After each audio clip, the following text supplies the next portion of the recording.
नमस्कार दोस्तों, मैं हूं प्रशांत। स्वागत है आपका प्रतियोगिता दर्पण में। आज हम बात करने जा रहे हैं इंडो चाइना बॉर्डर डिस्प्यूट के बारे में।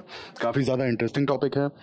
पेपर 2 के लिए आपका बहुत ही ज़्यादा इंपॉर्टेंट हो जाता है। सिक्योरिटी पर्पस के लिए आपका, यानी कि पेपर 3 के लिए आपका काफ़ी इंपॉर्टेंट हो जाता है। और पीटी पॉइंट ऑफ व्यू से भी काफ़ी ज़्यादा फैक्ट जानने को मिलेंगे आपको। तो आइए शुरू करते हैं। हाल ही में एक न्यूज़ आती है और इस न्यूज़ में ये क्लैरिफाई किया जाता है कि चाइना ने रिसेंटली अपना एक नया मैप, एक नया ऑफिशियल मैप रिलीज़ किया है। अब मैप रिलीज किया, ये तो बहुत नॉर्मल चीज है, लेकिन इसमें इशू क्या है और इंडिया के लिए कैसे ये एक बहुत बड़ी प्रॉब्लम है, उसे हम डिटेल से देखेंगे। ये आप दूसरा आर्टिकल देखिए। After protest by India, China asked not to over interpret map, calls it exercise of sovereignty. अब बेसिकली यहां पर मैं आपको एक चीज बता दूं कि इंडिया के लिए इतना बड़ा इशू क्यों है चाइना का मैप। वो इसीलिए है क्योंकि चाइना ने इस नया जो ये मैप रिलीज किया है, इस मैप में आपका अक्साई चिन जो कि लद्दाख में है और अरुणाचल प्रदेश, अक्साई चिन और अरुणाचल प्रदेश को चाइना ने अपना पार्ट बताया है इस मैप में। यानी कि आप इंडिया के मैप में इस पार्ट को नहीं देख सकते हैं। ये है वो न्यूली रिलीज्ड मैप। बेसिकली ये है हमारा इंडिया, आप देख सकते हैं। और यहाँ पर अक्साई चिन वाला पोर्शन है और ये डिस्प्यूटेड टेरिटरी है।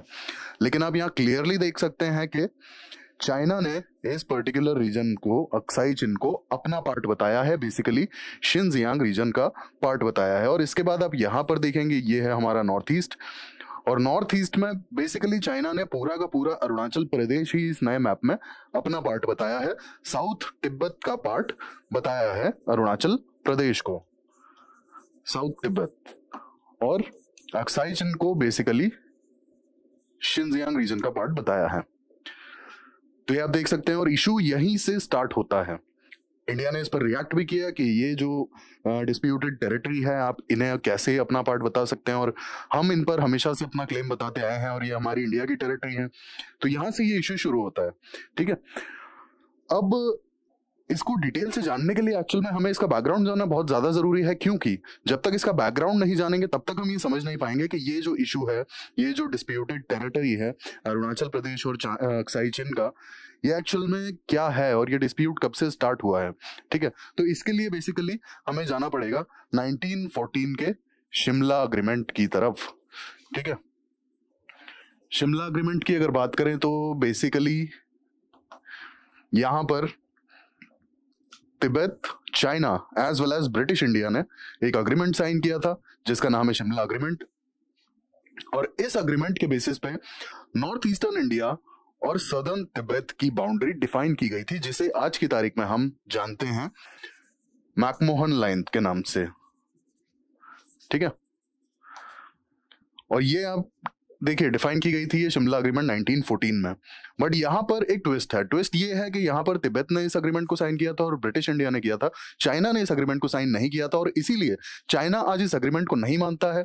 और अगर इस अग्रीमेंट को नहीं मानता है तो इसका मतलब है कि वो मैकमोहन लाइन को भी नहीं मानता है।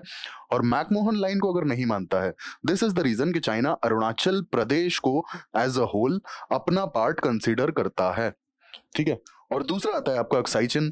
एक्चुअल में 1962 की लड़ाई की सबसे बड़ी वजह थी Aksai Chin, apart from the Dalai Lama incident. ठीक है, तो हाल फिलहाल में हम पहले मैप डिस्कस करते हैं और उसके बाद थोड़ा सा पीछे चल के इन चीजों के बारे में डिटेल से जानेंगे। अब अगर नए क्लेम्स की बात की जाए तो चाइना ने अपने नए जो मैप निकाला है, जो रिलीज किया है, बेसिकली इसमें क्या क्या क्लेम्स किए हैं। तो इंडिया के केस में अगर देखा जाए तो Aksai Chin as well as Arunachal प्रदेश को अपना पार्ट बताया है।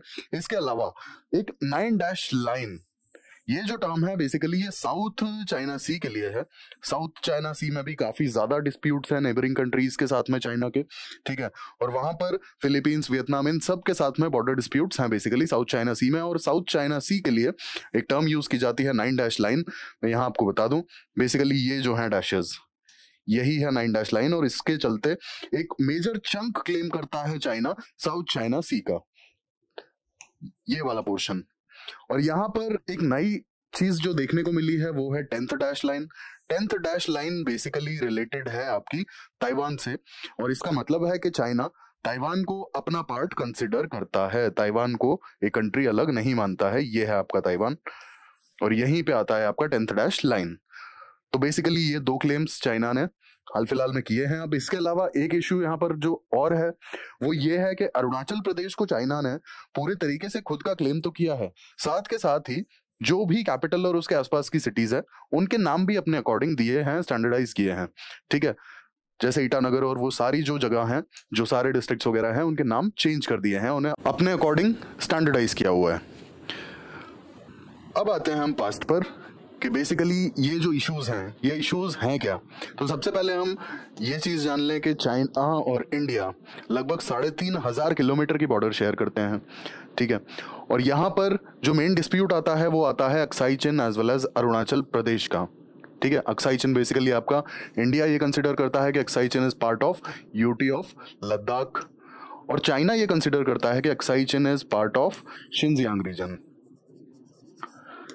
इसके बाद अरुणाचल प्रदेश की बात आती है तो Arunachal Pradesh basically is a north eastern state according to India, और चाइना के हिसाब से अरुणाचल प्रदेश बेसिकली साउथ तिब्बत का पार्ट है। अब यहां पर एक चीज है कि एक्चुअल में जो बॉर्डर है वो कभी क्लियरली डिफाइन ही नहीं की गई है। ठीक है, जैसे कि लाइन ऑफ एक्चुअल कंट्रोल की अगर हम बात करें तो 1962 के बाद एक रफ बॉर्डर जरूर हम लोग रिकॉग्नाइज करते हैं, लेकिन ये कहीं भी डिफाइंड नहीं है, क्लियरली डिमार्केटेड नहीं है। इसके बाद आता है आपका मैकमोहन लाइन, बेसिकली अरुणाचल के साथ में जो बाउंड्री है, ठीक है, जो इंडिया और चाइना की बाउंड्री है, जहां पर आपका अरुणाचल प्रदेश है एक तरफ, दूसरी तरफ आपका चाइना है, बीच में आपकी आती है मैकमोहन लाइन जो कि शिमला अग्रीमेंट के थ्रू डिफाइन की गई थी, लेकिन चाइना इसे भी नहीं मानता है। रीजन बीइंग चाइना ने ये अग्रीमेंट साइन नहीं किया था। तो बेसिकली कोई प्रॉपर डिमार्केशन है ही नहीं बॉर्डर का, ये एक बहुत बड़ा इशू है। ठीक है, और इसीलिए भी आए दिन हमें कुछ ना कुछ इश्यूज देखने को मिलते रहते हैं।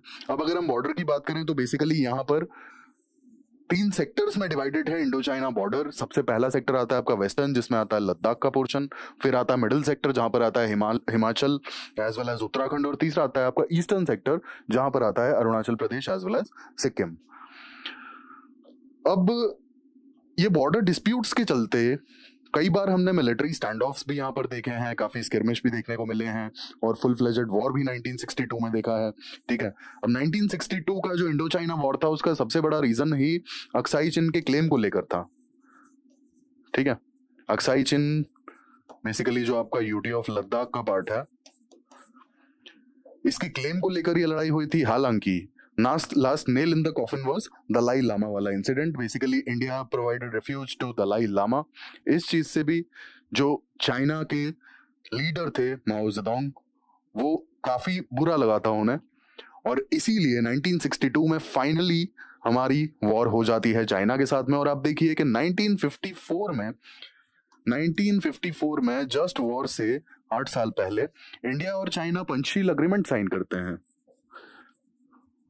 पंचशील अग्रीमेंट साइन किया जाता है, जो प्रिंसिपल्स ऑफ पंचशील हैं वो साइन किए जाते हैं, और हमारे former prime minister Jawaharlal Nehru Hindi चीनी भाई भाई का स्लोगन भी देते हैं, और इसके बावजूद भी 8 साल के बाद चाइना अटैक कर देता है। और इसका सबसे बड़ा रीजन होता है अक्साई चिन की sovereignty as well as Dalai Lama वाला इंसिडेंट, क्योंकि इंडिया ने दलाई लामा को रेफ्यूज प्रोवाइड किया था। और रिसेंट अगर हम स्किर्मिश की बात करें तो रिसेंटली हमने गलवान वैली लद्दाख में भी देखा और तवांग में भी देखा कि छोटे मोटे स्किर्मिश पीएलए वर्सेस इंडियन आर्मी के बीच में हमें देखने को मिले। तो ये मिलिट्री स्टैंड ऑफ भी कहीं ना कहीं एक बहुत बड़ा रीजन है इसके पीछे, वो यही है कि जो बॉर्डर है वो क्लियरली डिमार्केटेड नहीं है। इसीलिए अब यहाँ पर जो बॉर्डर के जितने भी डिस्प्यूट्स थे, क्या उन्हें सेटल करने की कोशिश नहीं की गई थी? तो देखिए, सबसे पहले ये जो स्टार्ट होता है बॉर्डर का डिमार्केशन, ये स्टार्ट होता है शिमला अग्रीमेंट 1914 से। और शिमला अग्रीमेंट 1914 में north eastern state Arunachal as well as China के बीच में एक बॉर्डर डिफाइन किया जाता है जिसे हम कहते हैं McMahon line. McMahon line is basically Arunachal और चाइना के बीच का जो बॉर्डर है वो। हालांकि चाइना ने क्योंकि इस अग्रीमेंट को साइन नहीं किया था, इसलिए चाइना मैकमोहन लाइन को रिकॉग्नाइज नहीं करता है, as well as Shimla agreement को भी रिकॉग्नाइज नहीं करता है। और जब चाइना रिकॉग्नाइज करता ही नहीं है वो बॉर्डर, तो ऑब्वियस सी बात है कि फिर वो डिस्प्यूटेड टेरिटरी में ऑटोमेटिकली आ जाती है। और ये एक बहुत बड़ा रीजन है कि आए दिन आप देखेंगे कि चाइना अरुणाचल को चाइनीज टेरिटरी कंसिडर करता है, अपना पार्ट कंसिडर करता है। और जैसे कि हमने देखा रिसेंट मैप में भी चाइना ने अरुणाचल प्रदेश को अपना ही टेरिटरी बताया है। और उसका रीजन है शिमला अग्रीमेंट, क्योंकि चाइना शिमला अग्रीमेंट को रिकॉग्नाइज नहीं करता। फिर आता है आपका पंचशील अग्रीमेंट। पंचशील अग्रीमेंट भी बेसिकली 1954 में साइन किया गया था, ठीक है।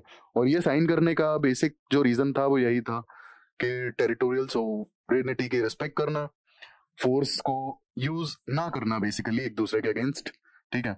तो यहाँ पर मेन जो प्रिंसिपल था वो यही था, टेरिटोरियल सोवरेनिटी। हालांकि हमने देखा कि चाइना इस चीज को आज भी रिकॉग्नाइज नहीं करता है, ठीक है। इसके बाद आता है आपका agreement on maintenance of peace and tranquillity, basically force को अवॉइड करना, ठीक है। जो भी फोर्सफुल मेजर्स हैं उन्हें अवॉइड करना बॉर्डर पे। Agreement on confidence building measures in the military field along LAC. Lastly border defence cooperation agreement, जो कि 2013 में साइन किया गया था। हालांकि इतने सारे स्टेप्स लेने के बाद भी आप देखिए कि ये जो टसल है ये चलती चली आ रही है, ठीक है। जैसा रिसेंटली नया मैप इशू हुआ, तो नया मैप इशू होने के बाद ही इंडिया ने इसका काफी तगड़ा रिस्पांस दिया कि वो हमारी टेरिटरी है और उसमें कुछ सर्टेन पोर्शन डिस्प्यूटेड टेरिटरी है और आप अपने मैप में कैसे उस चीज को दिखा सकते हैं। अब इसके क्या इंप्लीकेशंस हो सकते हैं? चाइना ने जब ये नया मैप रिलीज किया है तो इसके क्या इंप्लीकेशंस होंगे? तो सबसे पहला इंप्लीकेशन आता है टेरिटोरियल असर्शन।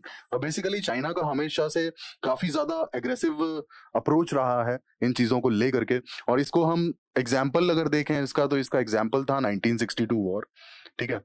1962 वॉर भी कहीं ना कहीं अक्साई चिन की सोवरेनिटी को लेकर ही हुआ था, और इसीलिए हम ये मान सकते हैं कि चाइना का जो अप्रोच रहता है काफी ज्यादा अग्रेसिव रहता है। और 1962 वॉर के अलावा हम रीसेंट एग्जांपल देखें तो गलवान वैली का जो इंसिडेंट हुआ था, या फिर साउथ चाइना सी में जो इश्यूज आए दिन देखने को मिलते हैं, बेसिकली साउथ चाइना सी में भी चाइना काफी ज्यादा टेरिटरी को क्लेम करता है, ठीक है। कुछ आर्टिफिशियल आइलैंड्स वगैरह भी बनाए हैं चाइना ने साउथ चाइना सी में सोवरेनिटी क्लेम करने के लिए।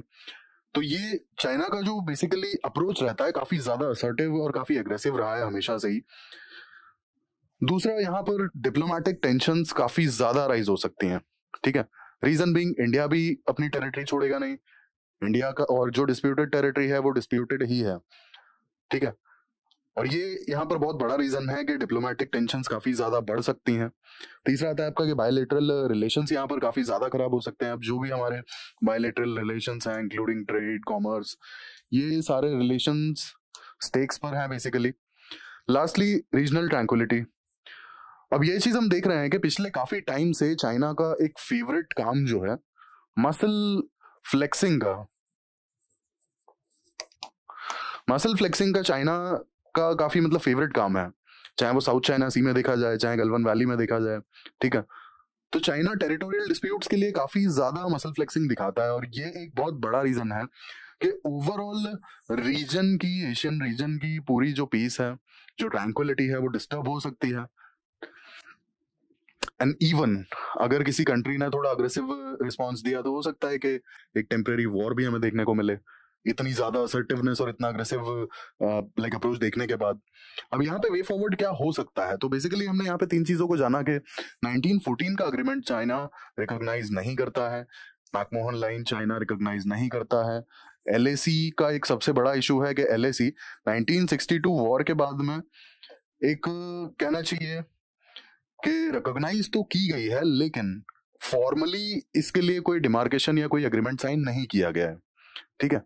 एक तरीके से एक अनकहा समझौता है एलएसी, जिसे चाइना कभी भी तोड़ने के लिए तैयार हो सकता है। रीजन बीइंग एलएसी बहुत सारे स्ट्रेचेस पर डिफाइंड बिल्कुल भी नहीं है।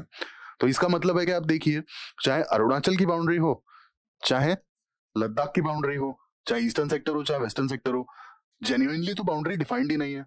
And this is the reason कि चाइना हमेशा अपने जो टेरिटोरियल क्लेम्स हैं वो बढ़ा चढ़ा के बताता है, ठीक है। तो ये हमने देखा बेसिकली कि जो बॉर्डर डिस्प्यूट्स हैं उनके पीछे रीजंस क्या है, क्या कारण है, और रिसेंटली जो मैप रिलीज किया गया है इसके क्या कॉन्सिक्वेंसेज हो सकते हैं, ठीक है। जैसे कि ताइवान को भी अपना पार्ट क्लेम किया है, साउथ चाइना सी में भी काफी बड़ा टेरिटोरियल क्लेम है चाइना का। तो कहीं ना कहीं ये एक जो एशियन रीजन है, एशियन रीजन की कहीं ना कहीं जो पीस है और जो ट्रैंक्विलिटी है उसे डिस्टर्ब कर सकता है बेसिकली। इसके अलावा बाकी कंट्रीज के साथ में भी बायलैटरल रिलेशंस डिस्टर्ब हो सकते हैं, ट्रेड रिलेशंस डिस्टर्ब हो सकते हैं। और ट्रेड रिलेशंस डिस्टर्ब होना एज इन आज की तारीख में आप ये मानिए कि सप्लाई चेन्स जो है, सप्लाई चेन्स बहुत ही ज्यादा इंटीग्रेटेड है, ठीक है, सप्लाई चेन्स बहुत ही ज्यादा इंटीग्रेटेड हैं। और अगर ट्रेड में एक भी मेजर ट्रेड पार्टनर के साथ में ट्रेड के अगर रिलेशंस खराब होते हैं तो ट्रेड के लिए ये बहुत ज्यादा नेगेटिव इफेक्ट्स देगा, बहुत ही ज्यादा नेगेटिव रिजल्ट्स देखने को मिलेंगे। तो अब इसका वे अहेड बेसिकली हो क्या सकता है, तो हमने यहाँ पे रीजंस देखे कि रीजंस क्या हैं और क्यों चाइना जो बॉर्डर है या फिर जो मैकमोहन लाइन है, लाइन ऑफ एक्चुअल कंट्रोल है, इन सबको रिकॉग्नाइज नहीं करता है। उसके हमने जब रीजंस देखे तो हमें एक चीज समझ में आई कि चाइना एलएसी को रिकॉग्नाइज नहीं करता, मैकमोहन लाइन को रिकॉग्नाइज नहीं करता, लेकिन इसका मतलब ये नहीं है कि वो कुछ भी टेरिटरी में क्लेम करेंगे और इंडिया उसे मान लेगा या बाकी कंट्रीज उसे मान लेंगे। तो अब ये पॉसिबल कैसे हो पाएगा? ये पॉसिबल हो पाएगा diplomacy as well as dialogue से। जब बातचीत होगी, रीजनल लेवल पे जो फोरम्स हैं उनमें बातचीत होगी, इंटरनेशनल जो ब्लॉक्स हैं उनमें बातचीत होगी, डिप्लोमेसी अपना काम करेगी, तो ये जो इश्यूज हैं कहीं ना कहीं ये रिजॉल्व किए जा सकते हैं और ये लंबा समय लेंगे रिजॉल्व होने में। इसके बाद ऐसे इश्यूज को हैंडल करने के लिए कम से कम इंडिया के पास में एक बेटर बॉर्डर इंफ्रास्ट्रक्चर होना चाहिए, बेटर कनेक्टिविटी होनी चाहिए, ठीक है। और मतलब बेसिकली आर्म फोर्सेस को जितना जल्दी डिप्लॉय किया जा सके और उनके लिए जो भी रिक्वायरमेंट्स हैं वो जितनी जल्दी से जल्दी फुलफिल की जा सके, इस तरीके का इंफ्रास्ट्रक्चर डेवलपमेंट होना चाहिए, जिससे कि इन केस अगर किसी भी तरह का इंट्रूजन चाइनीज आर्मी का दिखता है तो उसे समय पर रोका जा सके। जैसे 1962 में India was not at all prepared for the war, और ये एक बहुत बड़ा रीजन है कि काफी ज्यादा नुकसान हमें 1962 वॉर में झेलना पड़ा है, because India was not at all prepared for the war. 1954 में जहां पर पंचशील प्रिंसिपल्स को साइन किया गया और हमारे former prime minister Jawaharlal Nehru ji ने ये चीज कही कि हिंदी चीनी भाई भाई, एंड सडनली 8 साल के बाद में हम ये इमेजिन में नहीं कर सकते कि उन्होंने अटैक कर दिया डायरेक्टली, ठीक है। तो ये 1962 में जो हुआ था ना कि Indian army was not at all prepared for attack, for full fledged war, इसीलिए काफी ज्यादा नुकसान देखने को मिला था। तो ये एक काफी बड़ा रीजन है कि 1962 की वॉर को देखते हुए उससे जो चीजें हमने सीखी, बेसिकली हमारा बॉर्डर का जो इंफ्रास्ट्रक्चर है वो काफी अच्छी सिचुएशन में होना चाहिए, जिससे कि आर्म फोर्सेस की जो भी नीड्स हैं वो बहुत ही शॉर्ट स्पैन ऑफ टाइम में पूरी की जा सकें। मिलिट्री प्रिपेयर्डनेस बहुत ज्यादा जरूरी है। हम पिछले कुछ टाइम से देख रहे हैं कि चाइना अपने टेरिटोरियल क्लेम्स बढ़ाता ही चला जा रहा है। वेल इन दैट केस हमें मिलिट्री को काफी ज्यादा प्रिपेयर रखना चाहिए, काफी एक्टिव रहना चाहिए, इंटेल को अपना काम बहुत एक्टिवली करना होगा। और इसका मतलब यहाँ पर ये नहीं है कि हम अटैक करने वाले हैं या हमें अटैक करना चाहिए।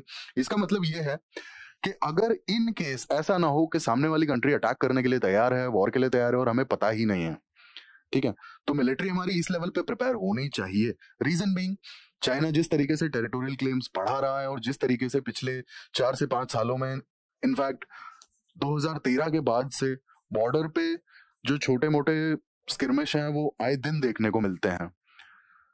तो इसीलिए मिलिट्री का प्रिपेयर होना बहुत जरूरी है। वैसे फुल फ्लेजेड वॉर होने के चांसेस नहीं होते, लेकिन फिर भी कुछ कहा नहीं जा सकता। आप देखिए रशिया और यूक्रेन का भी टसल काफी टाइम से चला आ रहा था।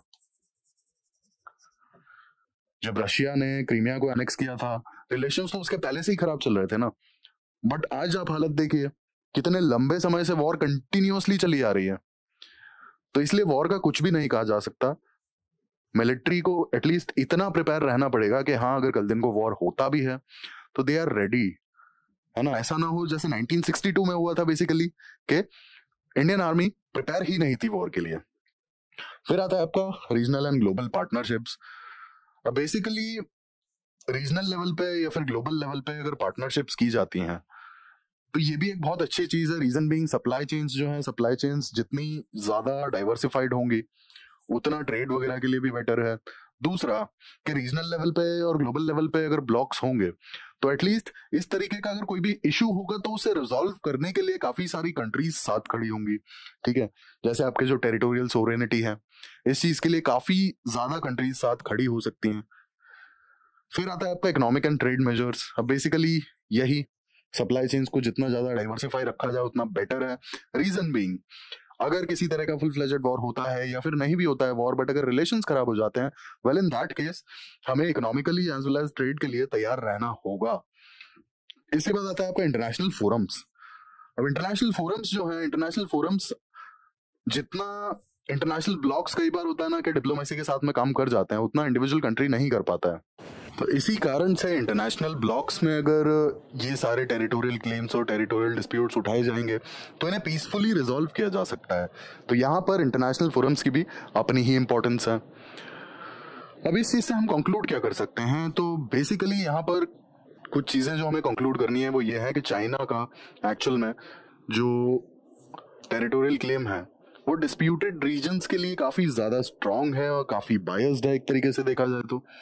और जो चाइना बेसिकली ये टेरिटोरियल क्लेम्स कर रहा है ये कुछ अपने इन्फ्लुएंस के लिए कर रहा है कि रीजन में एक दबदबा बना रहे, एक इन्फ्लुएंस बना रहे।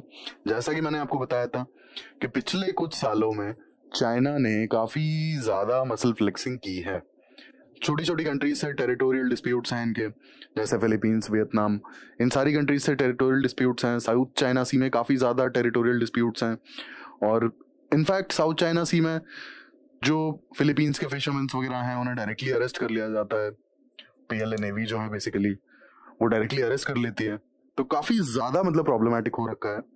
और ये जो चीज हम आज देख रहे हैं ये काफी समय से चली आ रही है, ये कोई नया नहीं है। हमेशा से ही चाइना का टेरिटोरियल क्लेम के प्रति जो बिहेवियर रहा है वो काफी ज्यादा असर्टिव, काफी अग्रेसिव रहा है। अब हम प्रीवियस ईयर एक क्वेश्चन डिस्कस करेंगे। बेसिकली हमने चाइना से रिलेटेड इतनी सारी चीजें आज डिस्कस की हैं। तो प्रीवियस ईयर मेंस का क्वेश्चन है, पेपर 2 का, मेंस 2021।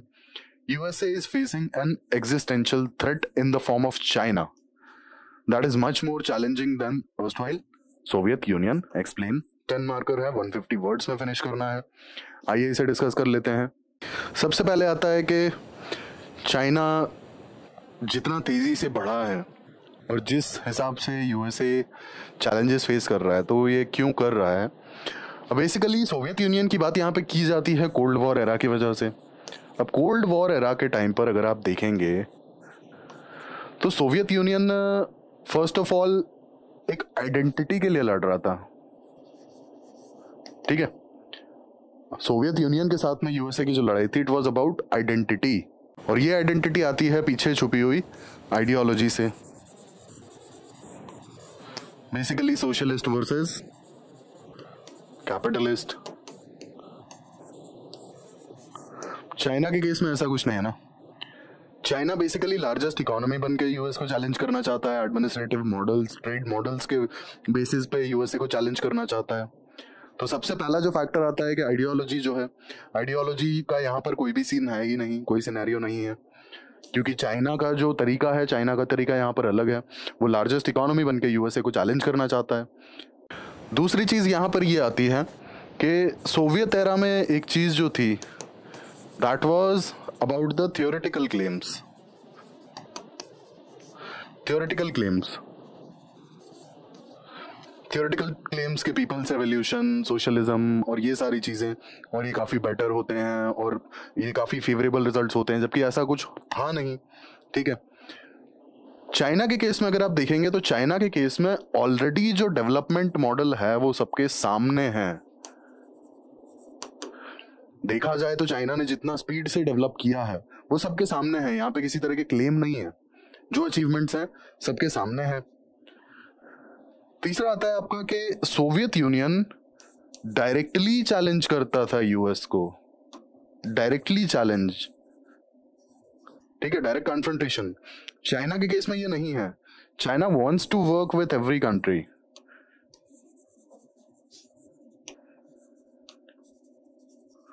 और जो भी मेजर कंट्रीज हैं चाइना उनके साथ में काम करना चाहता है। चाइना ने कभी डायरेक्टली यूएस को चैलेंज किया ही नहीं है, ठीक है। तो ये जो सटल थ्रेट है ना, ये यूएस के लिए और बड़ा हो जाता है। ये जो सटल थ्रेट है कि चाइना डायरेक्ट कन्फ्रंट करता ही नहीं है या फिर डायरेक्टली चैलेंज करता ही नहीं है, ये काफी ज्यादा मतलब चैलेंजिंग है, क्योंकि ये बहुत सटल तरीके से हो रहा है। क्योंकि चाइना बेसिकली लार्जेस्ट इकोनॉमी बन के क्लेम करना चाहता है अपनी पोजीशन, रादर देन कि यहाँ पर एक आइडियोलॉजी हो या फिर होता है ना कि थियोरेटिकल क्लेम्स हो, वैसा कुछ भी नहीं है। इनफैक्ट चाइना ने तो कभी चैलेंज ही नहीं किया यूएस को। सामने के सामने हम साथ में बिजनेस करेंगे, ट्रेड करेंगे, अच्छे रिलेशंस मेंटेन करेंगे, ये चल रहा है। फ्रंट फुट पे तो कभी आगे चैलेंज किया ही नहीं है ना। इसके बाद आता है कि चाइना ने कभी भी रेजिम चेंज की बात नहीं की, ठीक है, रेवोल्यूशन की बात नहीं की। चाइना ने ना ही रेजिम चेंज की बात की है, ना ही रेवोल्यूशन की बात की है। जैसा यूएस के केस में होता है, जैसे यूएस में आप देखेंगे कि भाई किसी भी तरह का ह्यूमन राइट वायलेशन या फिर कुछ भी होता है, तुरंत क्या होता है, तुरंत क्या होता है कि पूरा वेस्टर्न वर्ल्ड यूनाइट हो जाएगा एंड सैंक्शंस। चाइना ऐसी बात करता ही नहीं है। आप देखिए ह्यूमन राइट्स वायलेशन हो, कुछ भी हो, XYZ कोई भी थॉट प्रोसेस हो, चाइना के रिलेशन हर एक कंट्री से अच्छे हैं। आप चाहे होता है ना कि कहना चाहिए मिडल ईस्ट को देख लीजिए, चाहे आप अफ्रीकन कंट्रीज को देख लीजिए, ठीक है।